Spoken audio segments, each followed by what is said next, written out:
Hello everyone and welcome. So you may have noticed that this week's Fear the Walking Dead review is missing, and that's because I tried watching the latest episode and the truth is I gave up with it after 20 minutes. I mean, the episode itself isn't the worst episode of Fear that I've watched, however it was really dull and I just didn't enjoy it. Immediately I knew I wasn't going to like this episode as it opened up with June an hour after the storm had finished. Last time when we were with them, things were left on a cliffhanger, with them stuck in Al's trucks being battered by the weather as well as flying walkers. But then in this week's episode, it just skips over that entirely.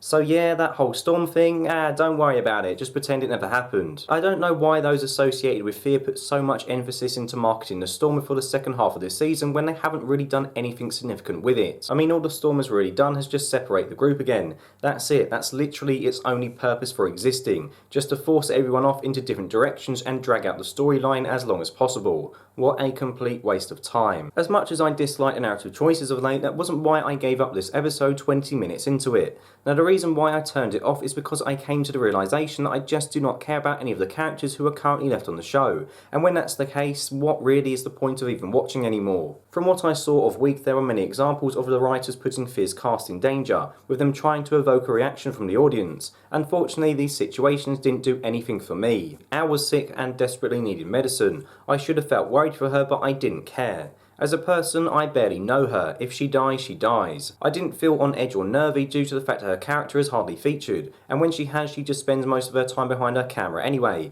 and also it doesn't help that she isn't the most interesting character in the world. Compare this to when Glenn got sick during The Walking Dead's prison arc, and my feelings when watching him fight for his life couldn't be any further from the sheer disinterest that I was overcome with when seeing Al all sweaty and sick. In addition, June, Laura, Dave, whatever her bloody name is, was held at gunpoint by a stranger. Again, I guess I'm supposed to feel something here, but I didn't because I find her character to be incredibly dull. Finally, when I saw the weird new villain who likes drawing on walkers with marker pens seemingly poison the water bottles in the care packages, I just didn't care. If she kills anyone left on the show, it doesn't bother me in the slightest. Not only that, but when you look back at how previous villains were introduced on both The Walking Dead and Fear, this new lady trying to act menacing by putting muddy water into plastic bottles is laughable. In contrast, when the governor first appeared on the scene, he waved the white flag at an army base before killing everyone. Negan introduced himself by killing two fan favourite characters, and in Troy's first episode he sadistically killed people without a care in the world, all in the name of research. However, Fear's new villain was teased last week by drawing on a walker and laughing like a witch, and now her evil grand scheme is tainting bottles of water that people might not even find anyway. Seriously, what the hell, I don't want to watch this. I know some people like Fear's new direction, but for me the whole Morgan crossover just hasn't worked. One thing I liked about Fear prior to this season is that the show felt different to The Walking Dead. And in fact, looking on Twitter at those who've been watching Fear since the start, it's clear that a lot of them don't even care about its sister show The Walking Dead, which is why then it's such a shame that Fear now feels exactly like The Walking Dead. The colour and vibrancy which was visible in Fear's previous settings of Mexico and the ranch have gone. The characters have spent most of the season talking about there being another way and that you don't have to kill, which is something that has been discussed to death on the main show. The plot itself, well, what is the plot at the moment? The characters are just aimlessly moving around with not much at all happening most of the time. It's all very slow and stale and hasn't turned out to be the big exciting crossover that AMC promised. I'm going to be a bit controversial now, but this season of Fear reminds me a lot of Star Wars The Last Jedi, due to the fact that it subverted a lot of people's expectations and not in a good way.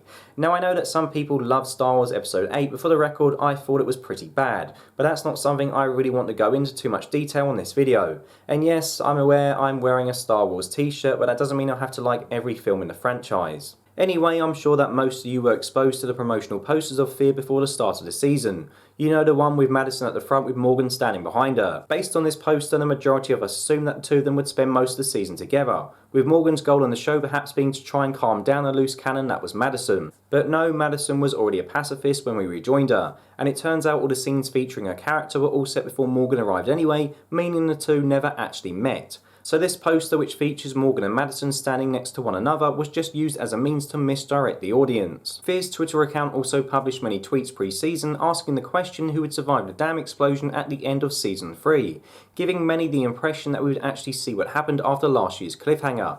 But again, nope, aside from a few throwaway mentions and Nick's occasional flashbacks, which were set within flashbacks themselves, this was largely ignored in favour of the new storyline. Yes, like The Last Jedi, Fear did the unexpected this year, but doing something unexpected isn't enough to make something good. If I for some strange reason decided to take a shit on camera during this video, I wouldn't expect to be applauded because I was doing the unexpected. There has to be a reason for doing something that the audience don't expect.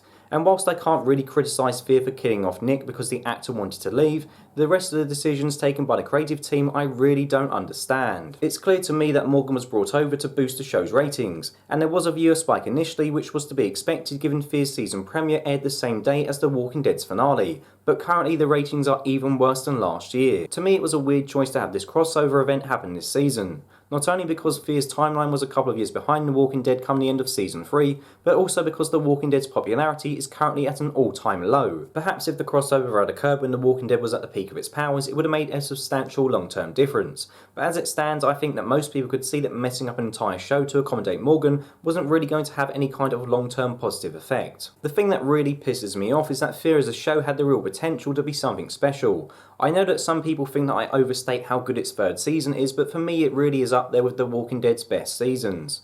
I love everything about it, yet now the show is a drab and dreary, unrecognisable shit show. I have tried my best to give this season a chance, but 12 episodes in, it's clear that nothing is going to change, and it's clear this show is no longer for me. And whilst I know that some of you enjoy watching my reviews, I just don't see the point of carrying on watching something that I no longer care for or like. It's a waste of my time and I'd rather be working on other projects. So this is goodbye to Fear the Walking Dead. I'm officially done. So please let me know your thoughts below. Have you stopped watching Fear? Are you going to? Or are you actually quite enjoying this season? I will be writing in the comments below some of my future plans, so have a look for that. And as always, thank you very much for watching, and until next time, goodbye.